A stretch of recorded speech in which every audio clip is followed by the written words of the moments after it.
Voilà, bonsoir à chacun et à chacune. Ça me fait plaisir de pouvoir revenir dans ce lieu où il y a des gens qui aiment Dieu. Voilà. Ce matin, on était à Next Yverdon et là, on est à Bienne. C'est la suite normale des choses. Ce matin, à Yverdon, j'ai eu le privilège de partager sur la génération Samson. Donc, vous aurez tout ça sur ma chaîne YouTube. Hein. Vous mettez Martin Charton, euh, voilà, c'est espace, en T2, et vous aurez accès à ces vidéos qui vont être mises la semaine qui vient et la semaine d'après. En général, j'essaie d'en mettre une par semaine. Voilà. Seigneur Jésus, merci pour ce temps merveilleux de ta présence dans la louange. Merci pour... il y a un temps pour tout, Seigneur, et nous scellons ce moment en tes mains. Nous proclamons la protection du sang de Jésus. Nous proclamons que Satan est vaincu et que Jésus-Christ est Seigneur à la gloire de Dieu le Père. Merci, Seigneur, pour ce que tu es, ce que tu fais, ce que tu dis. Dans le nom de Jésus, Amen. Voilà, pour commencer, pendant la louange, j'ai vu une vision. J'ai vu un chalet, une fenêtre d'un chalet, et la vision que j'ai vue, j'étais à l'intérieur du chalet, et en regardant par la fenêtre, on voyait les montagnes, on voyait d'autres chalets, on voyait la colline, puis après on voyait les grands rochers et les montagnes. Voilà. Et la pensée prophétique pour cette église, j'appelle ça une parole de positionnement, c'est que vous êtes tous dans le chalet et vous regardez au bon endroit par la fenêtre de la foi, vous regardez où Dieu a prévu de vous amener. Mais vous êtes encore dans le chalet, mais vous regardez dans la bonne direction. Vous voyez des détails, vous voyez des choses, vous rêvez, vous pouvez imaginer des choses, vous pouvez prier ces choses, mais vous n'êtes pas encore dedans, vous ne l'avez pas encore vécu. Mais c'est un prémisse. Avant d'y aller, on regarde où on va et après on y va. Et j'avais très fort sur le cœur que l'Église est en marche et elle va rentrer dans les promesses qui ont été prophétisées ou qui ont été reçues par vous et par d'autres serviteurs de Dieu et servantes de Dieu. Et je voyais vraiment que c'était l'Église est positionnée au bon endroit, les cœurs sont positionnés, le désir des gens est agréable au cœur de Dieu et vous allez marcher, à un moment donné, vous allez sortir de ce chalet et vous allez rentrer dans le chemin que Dieu a prévu pour l'histoire de cette communauté et pour l'histoire de vos vies personnelles. Voilà, je vous soumets cette parole. Alléluia, Amen. Le titre du message de ce soir s'intitule Le monde spirituel. Amen. On va faire un aperçu, parce que c'est un sujet qui est vague, mais on va avoir un aperçu ce soir, ce que c'est le monde spirituel. Comme quelqu'un disait, nous sommes des esprits qui possédons une âme et qui vivons dans un corps. Donc pour cela, je vous invite à prendre la parole de Dieu. Voilà. Dans Ephésiens 6, verset 12. Ephésiens 6, verset 12. Car nous n'avons pas à lutter contre la chair et le sang, mais contre les dominations, contre les autorités, contre les princes de ce monde de ténèbres, contre les esprits méchants dans les lieux célestes. Amen. Nous proclamons que l'esprit le plus fort, c'est l'esprit de Dieu. Amen. Tous ces esprits ont été vaincus à la croix. Amen. Afin que nous puissions avoir la vie éternelle. Mais le dernier ennemi que Jésus détruira, ce sera la mort. Amen. Mais c'est Jésus le roi des rois. C'est Jésus le Seigneur des seigneurs. Et si le monde entier gît sous la puissance du malin, nous savons que la plus grande autorité, c'est Dieu. Amen. Et l'ennemi ne peut faire que ce que Dieu lui permet. Est-ce biblique? Oui, vous voyez dans le livre de Job, Job 1, où le diable dit, oui, Dieu, tu vois, Job te sert parce que tu le bénis et tu mets une muraille de feu autour de ce troupeau et autour de sa famille. Mais enlève seulement cela et il te maudira en face. Et Dieu le permet. Et après, Job perd ses enfants, perd ses troupeaux, etc. Et on voit une attaque en règle de l'ennemi. Amen. Mais Dieu lui dit, mais ne touche pas à sa vie. Donc c'est Dieu qui met les règles. Amen. Nous n'avons pas à avoir peur de l'ennemi, mais nous devons marcher dans la prudence. Nous ne sommes pas des chrétiens qui voyons le diable partout, mais nous sommes des chrétiens qui voyons Jésus partout. Amen. Donc le monde spirituel, il y a 3 ciels. Hein. C'est-à-dire que je suis au 7e ciel, mais non, il n'y a que 3. Hein. Voilà, il n'y en a pas 7. Voilà. Le 3e ciel, c'est le ciel où se trouve Dieu, où il y a le trône de Dieu, où il y a les anges, où il n'y a pas de maladie, où il n'y a pas de démons, où il n'y a pas de problème. Il y a une harmonie. C'est là qu'on est appelé à y être. Amen, un jour. Ça, c'est le 3e ciel. C'est un monde inconnu de nos propres yeux, de nos sens. Mais c'est un monde et un endroit qui existe et qui influence sur le reste du 2e ciel et du 1er ciel, qui est le ciel physique. Il y a les avions qui volent, les oiseaux qui volent. Ça, c'est le 1er ciel. Donc, dans le monde céleste de Dieu, quand nous prions, nous avons l'Esprit de Dieu, eh ben, on est connecté au cœur de Dieu et nos prières montent. Puisqu'il est dit de l'Apocalypse qu'il y a un endroit où il y a des parfums. Ça alimente un hôtel des parfums qui est agréable à Dieu. Et Dieu peut pouvoir exaucer. Amen. Et c'est pour ça qu'il faut continuer à prier. Et ce n'est pas une seule prière, des fois, qui fait la différence, mais des fois, il faut plusieurs prières. Comme il y avait un ouvrier avec qui je discutais, puis il disait, quand je détruis un mur avec la masse,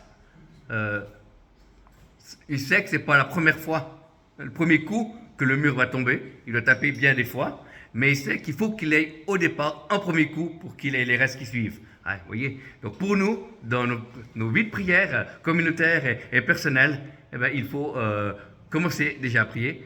Et puis des fois, il faut peu de prières et des fois, il faut beaucoup de prières. Amen. Pour ça, pour ne pas se tromper, obéissons au verset qui dit « Prions sans cesse ». Amen. Donc, on est sur terre et il y a un monde céleste qui est de Dieu avec les chérubins. Les chérubins qui sont les plus haut gradés dans le camp de Dieu. Alors, quelqu'un disait qu'au-dessus du pré-piatoire, il y a au-dessus du coffre de l'Alliance, de l'Arche, il y avait 2 chérubins. Voilà. Et quelqu'un a émis cette hypothèse qu'en réalité, il y avait 3 chérubins qui existaient. Et le 3e, c'est Lucifer. C'est le diable qui est tombé. C'est pour ça qu'il n'y en aurait plus que 2. Mais ça, c'est une théorie. Hein. Ce n'est pas marqué dans la Bible. Mais par contre, ce qui est sûr, c'est que ce qu'on appelle le diable, astre de lumière, était appelé à présider la louange pour Dieu. Et il était magnifique, hein. C'est pas une créature crochue avec des cornes, non, pas du tout. C'est quelqu'un, un être magnifique, voilà. Et il était créé comme vous et moi, avec une volonté, le libre arbitre. Voilà. Et à un moment donné, il a dit, je monterai plus haut, je mettrai mon trône au-dessus de Dieu, et Dieu l'a précipité. Et c'est pour ça qu'il y a eu la tiers des anges qui les ont accompagnés.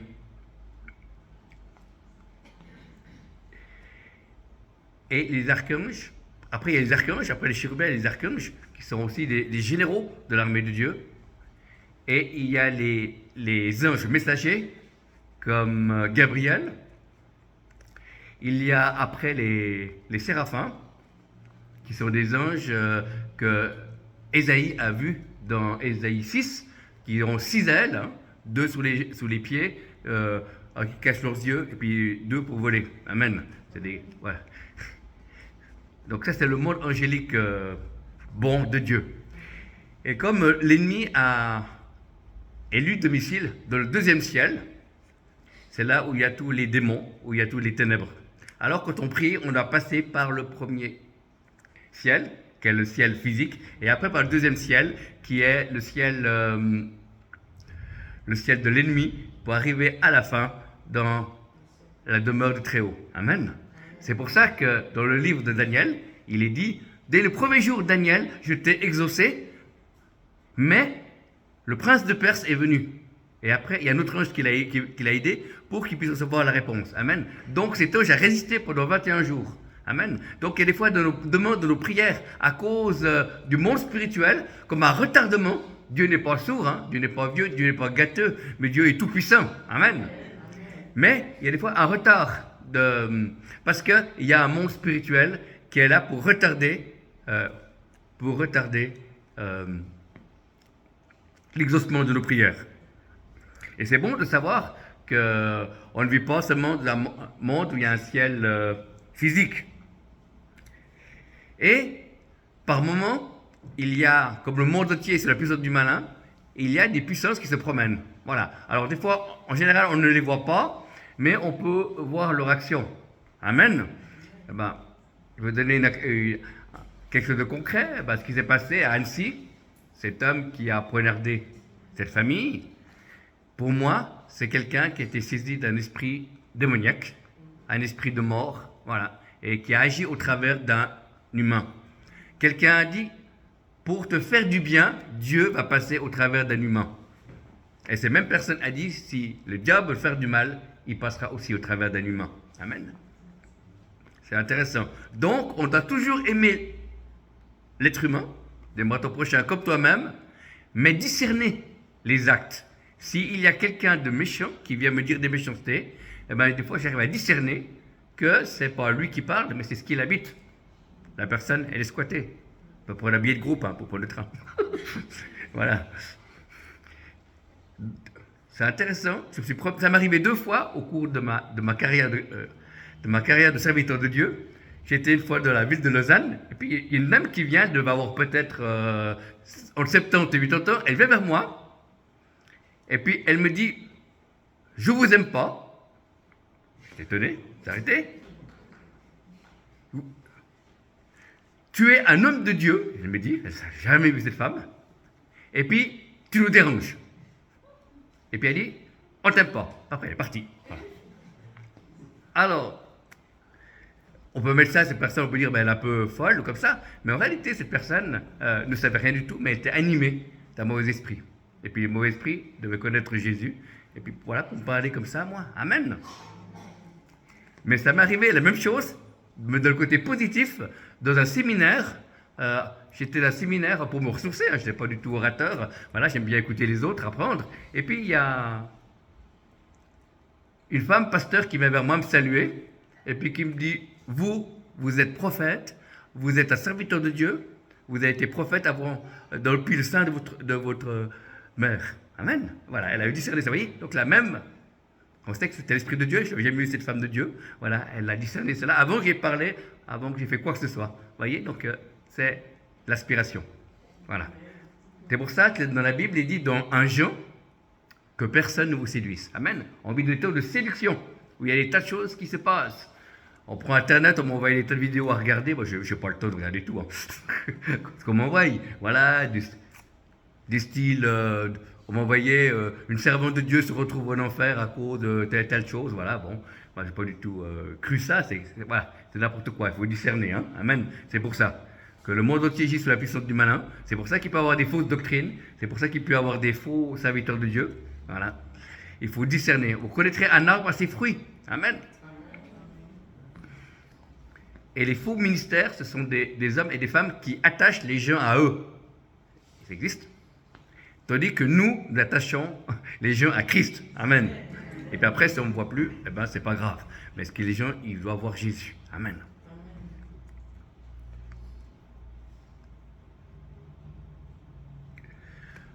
Le monde spirituel peut aussi bien agir au travers des animaux. Amen. Au cours de ma carrière, j'étais attaqué par un chien sur un quai de gare en Suisse. Il y avait une personne qui avait un chien, pas un grand, hein, c'était pas un Doberman, hein, c'était entre le caniche et puis le cocker. Voilà. Voilà. C'était un chien qui était blanc, je me souviendrai. Et puis, il n'était pas attaché. Puis, il jouait avec son maître au bout du quai. Et puis, je suis arrivé pour prendre mon train. J'attendais comme les autres passagers. Et tout d'un coup, le chien m'a vu, puis il a fait... Il a foncé vers moi, il a aboyé très fort, et puis le maître a essayé de l'appeler, et puis il a pas obéi, le chien. Et puis moi j'ai dit, la salle d'attente est assez loin, même si je cours, je suis encore jeune, le chien il est plus rapide. Alors, j'étais embêté là. Et tout d'un coup, je dis, Seigneur, qu'est-ce que je fais? Et tout d'un coup, le Seigneur me dit, loue-moi. Bon, j'ai dit, si je me plante, je vais me faire mordre par un chien. Voilà, bon. Alors, j'ai fait ce que j'ai sur le moment, et j'ai commencé à louer Dieu, un cantique qu'on m'en a chanté ce soir, amen. Voilà, je l'ai chanté moyennement fort, hein, pas tout le qui a attendu, mais voilà. Et j'ai commencé à chanter, et puis j'ai vu le chien qui arrivait, et j'ai dit, Seigneur, je viens vers toi maintenant. Et qu'est-ce qui s'est passé? Eh bien, quand le chien arrivait à la hauteur du pupitre, là, du lutrin, il s'arrête, il a fait... Et il a fait demi-tour et il est parti. Voilà. Alors mes copains disent, c'est parce que tu jetais tellement faux que le chien a eu peur. Mais moi je dirais plutôt que le chien était habité. Voilà.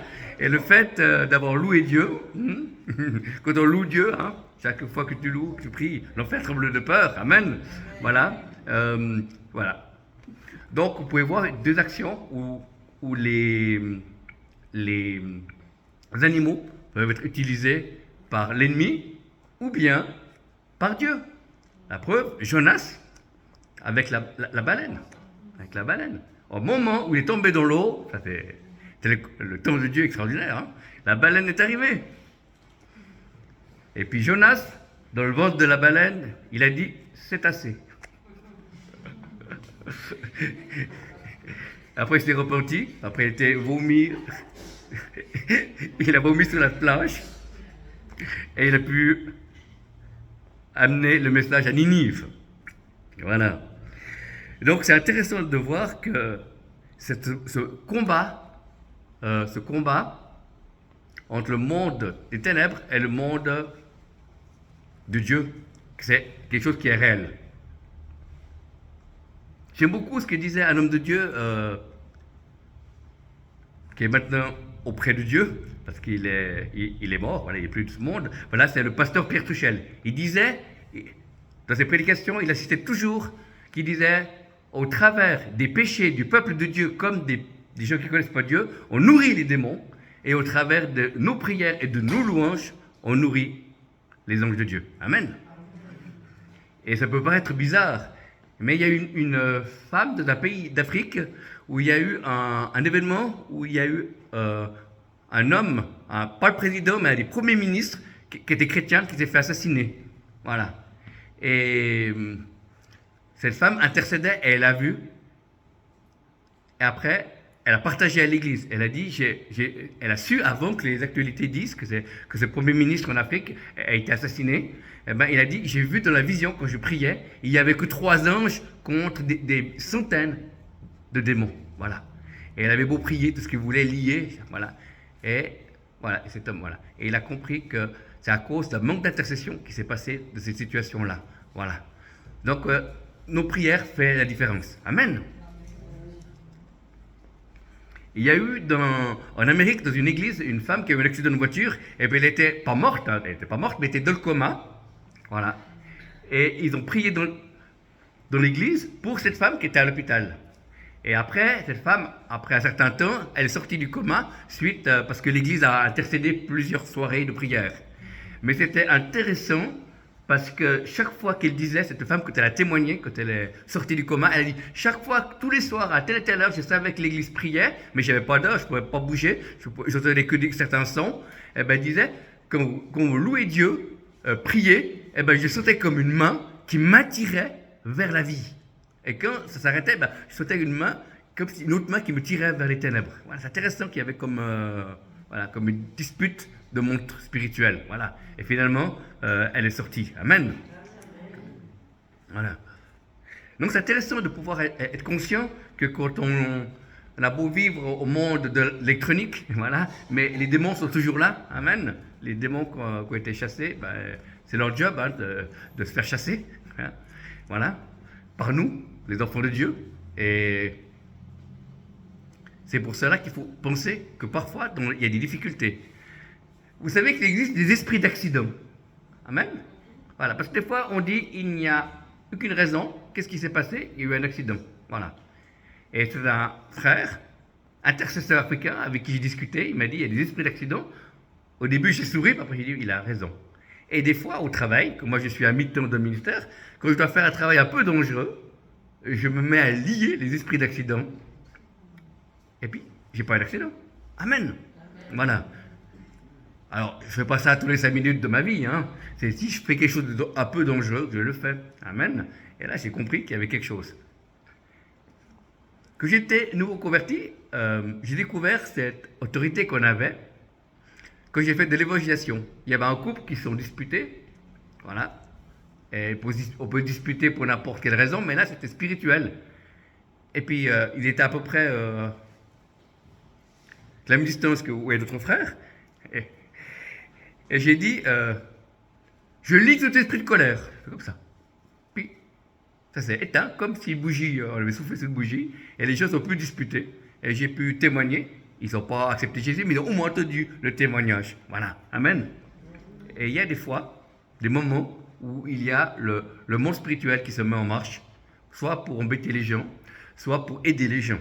Amen. Il y a dans certains pubs ou certains endroits, moi je sens le monde des ténèbres, c'est là. Voilà. C'est comme ça. À côté des mosquées, quand on était en vacances, une fois, voilà.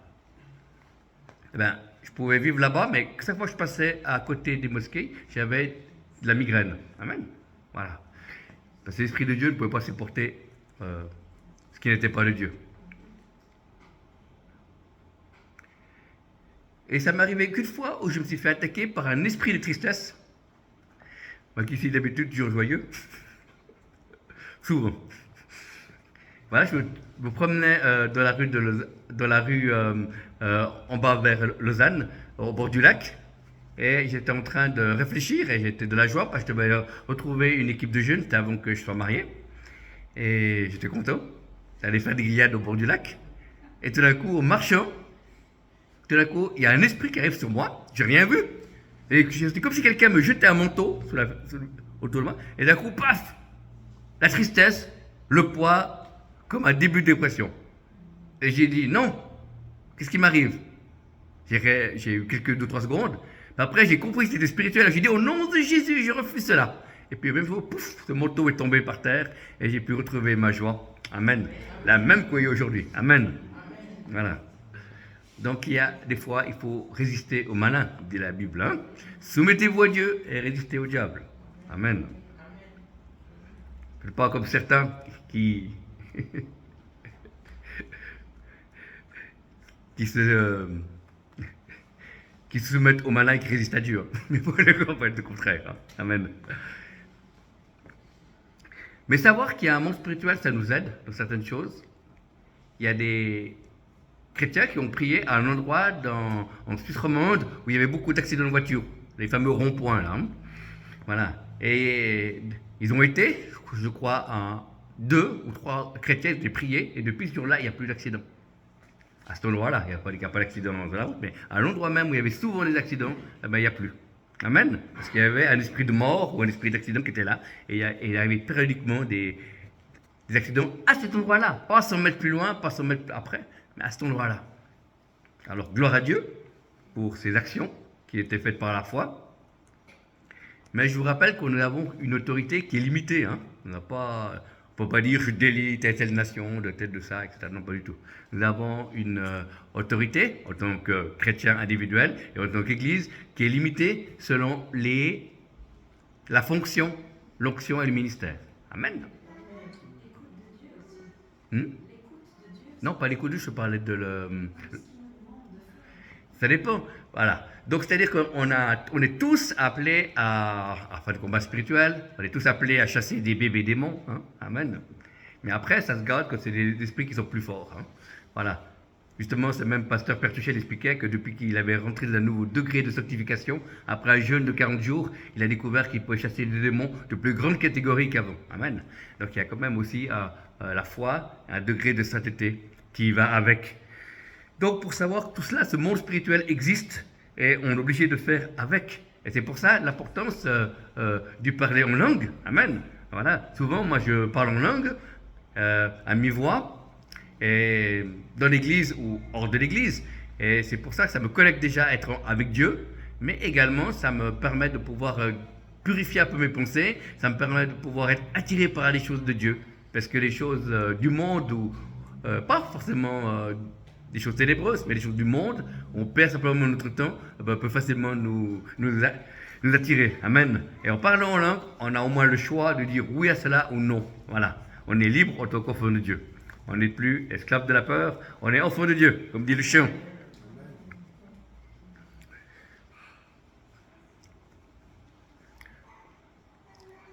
Le monde spirituel,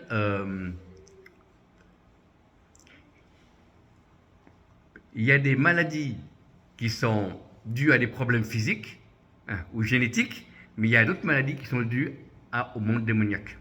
Amen. Un pasteur expliquait de prédication que dans son église, il y avait une femme qui ne pouvait pas dormir pendant plus de 3 ou 4 ans après sa conversion. Elle était insomniaque, elle ne pouvait pas dormir. Il avait commencé un peu à prier, mais ça ne changeait pas. Et jusqu'à qu'elle dise au pasteur qu'elle a été voir, avant d'être convertie, une diseuse de bonne aventure, pour savoir les informations sur le futur. Et puis dès qu'ils ont su ça, le pasteur, il a prié, fait la délivrance, et puis depuis, le problème était fini. Amen. Mais je tiens à dire que l'ignorance ne nous protège pas. Amen. Dire que moi, je ne crois pas aux démons, ou voilà, ou je ne veux pas croire, ou ça fait peur, voilà, ça existe. Voilà. Je vais vous partager un témoignage d'une personne âgée que j'ai connue dans le passé, au début de ma conversion. Il y a une femme qui s'est convertie, elle devait avoir 80 ans, 80 ans, et cette femme a des problèmes aux jambes, elle avait de l'eau dans les jambes, et puis elle a fait de l'acupuncture, mais elle ne savait pas que c'était mauvais. Donc elle a fait de l'acupuncture, et puis depuis qu'elle a fait l'acupuncture, elle ne pouvait plus lire la Bible, elle ne pouvait plus prier, elle avait des migraines à la tête chaque fois qu'elle voulait lire la Bible. Voilà. Et elle a téléphoné aux anciens, les anciens sont venus, ils l'ont expliqué, comme quoi c'était mauvais, elle a demandé pardon à Jésus, ils ont prié pour sa délivrance, et puis après c'était fini. Amen. Donc voilà une preuve concrète que même cette personne âgée ne croyait pas que l'acupuncture au monde spirituel, ça existe. Voilà, donc elle a été touchée, mais elle a été libérée. Gloire à Dieu. Notre Dieu est là pour libérer. Nous sommes là pour détruire les œuvres du malin. Amen. Jésus allait de lieu en lieu, guérissant tous ceux qui étaient sous l'emprise du diable. Amen. Donc la maladie n'est jamais de Dieu. La maladie est une succursale du diable. Amen. C'est pour ça que ce soit les maladies qui soient chroniques, dues à des démons, ou la maladie est toujours négative, vient du malin. Amen. C'est pour ça que le Seigneur a donné l'onction d'huile dans l'Église, il a donné les dons de miracles et les dons de guérison pour pouvoir que les gens puissent être guéris. Amen. Et c'est bon. Dans une église, j'ai dit, il y a plusieurs personnes qui ont des problèmes de mal de dos chroniques. Et je sais que c'est maintenant le jour de la guérison. Et j'ai prié et plusieurs personnes ont été guéries. Je ne sais pas tous, mais plusieurs personnes ont été guéries. Mais gloire à Dieu. Le Seigneur guérit toujours, il est le même hier, aujourd'hui et éternellement. Et pour pouvoir résister à ce monde spirituel, il va falloir passer du temps avec le Seigneur, des temps de qualité avec Dieu. Et là, on a le discerne, là, on peut voir. C'est pour ça qu'il donne aussi le don du discernement des esprits. Amen. Le don du discernement des esprits, c'est un don, un des 9 dons du Saint-Esprit, qui est donné à l'Église. Donc, vous pouvez l'exercer, si vous l'avez. Simplement, c'est Dieu, au travers de ce don-là, qui révèle, donc révélation, du monde spirituel, bon ou mauvais. Hein. C'est-à-dire, moi j'ai le don de l'esprit, il va étudier les démons, mais jamais les choses de Dieu. Là, j'ai un peu de problème. Parce qu'on doit avoir les deux. Amen. On doit avoir les choses de Dieu comme les choses qui ne sont pas de Dieu.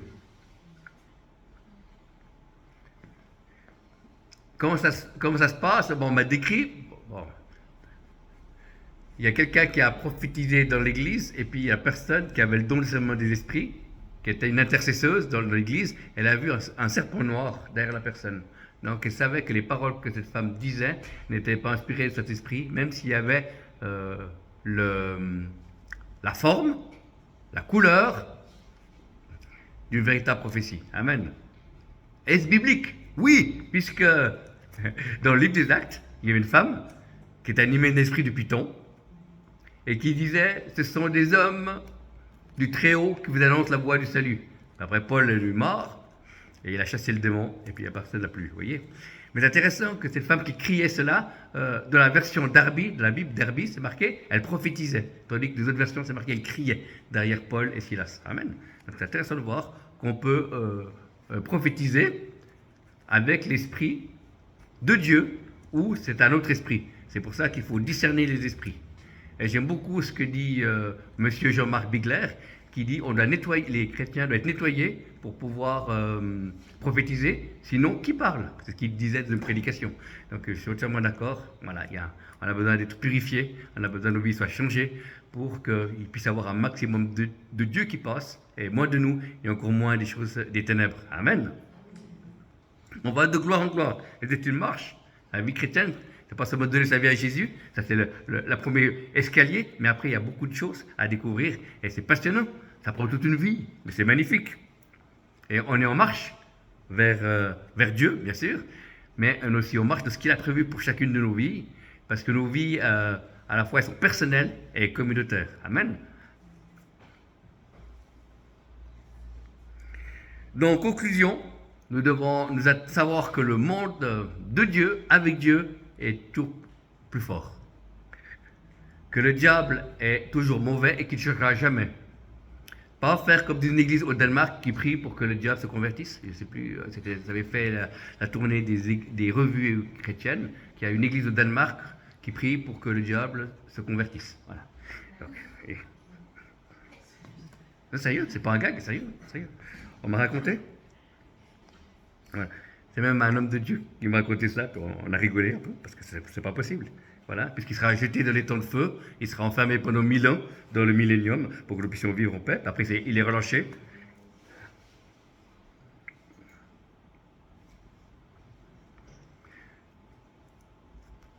Nous devons mettre nos vies sous le sang de Jésus. Amen. Le sang de Jésus nous purifie de tout péché.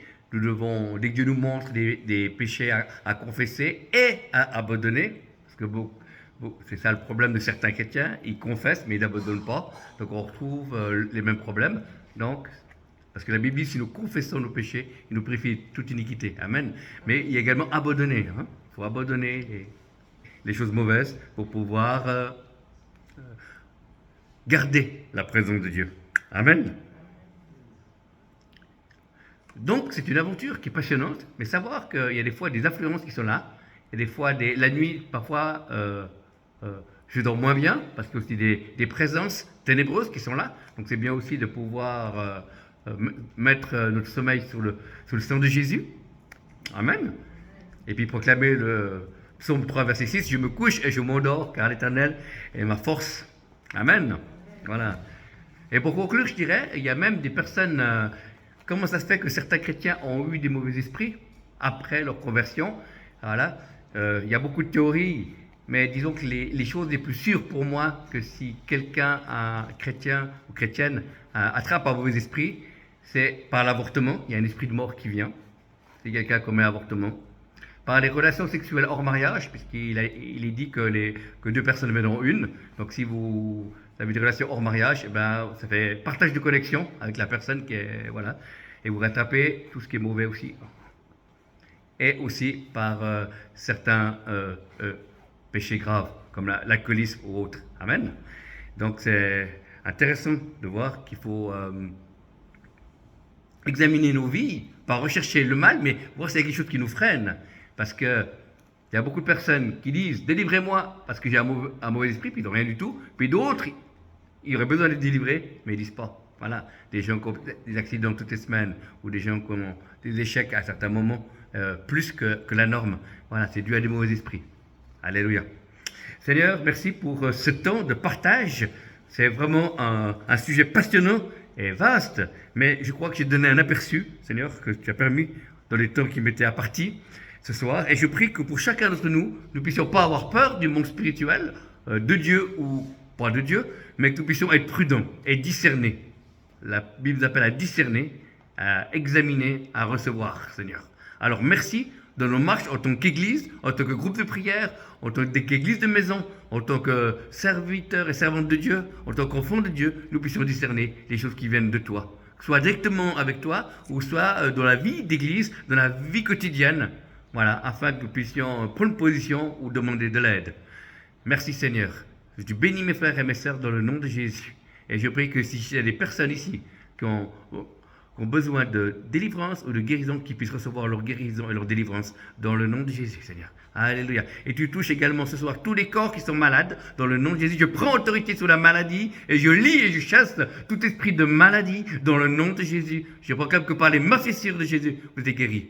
Nous brisons toute souffrance dans le nom de Jésus. La Bible dit dans Jean, si l'Esprit qui a ressuscité Jésus-Christ entre les morts habite votre corps, il donnera la vie à votre être en entier. Recevez la guérison dans votre corps dans le nom de Jésus. Et que la paix de Dieu, qui surpasse toute intelligence, puisse garder vos cœurs et vos pensées en Jésus-Christ. Dans le nom de Jésus. Amen et Amen. Amen. Alléluia. Merci Seigneur. Et maintenant, on va passer par un temps prophétique. Voilà. Merci pour ces temps d'enseignement. Amen.